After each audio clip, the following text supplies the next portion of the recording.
Okay, so I'm finally getting around to using this piece of reference that I'd saved um, a while back.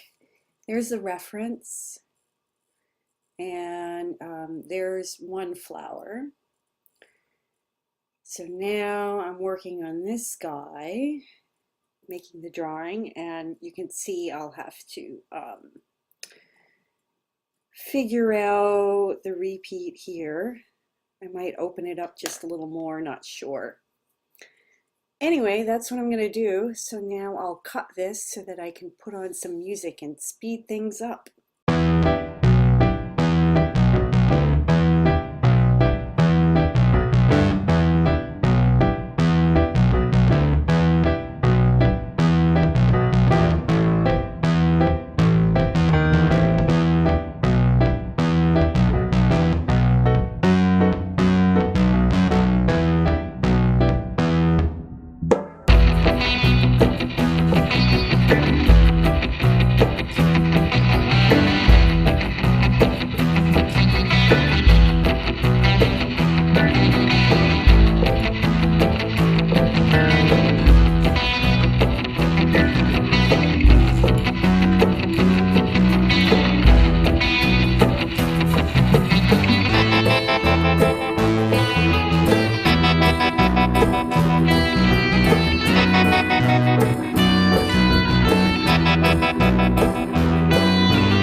Okay, so now I've got the second flower drawn, and I drew it according to the shape that it is in the reference, which is a little,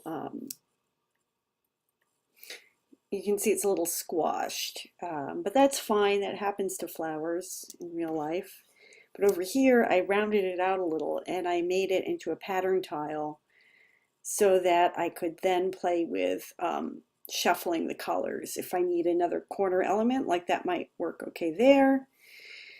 And I can just, come on. Oh, that's why. I can just drag that element out. You'll see here's outline view. The larger square, a square. This is a pattern tile, and this is the vector object. And I could, if I wanted to say, put this flower here and change these to a lighter gray, or change these to a blue, or whatever, I can modify it. So the next thing that I'll do in the next working session is draw this guy.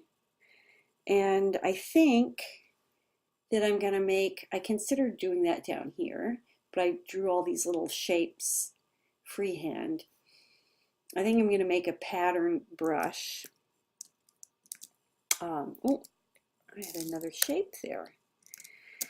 An art brush for all these little things. Yeah.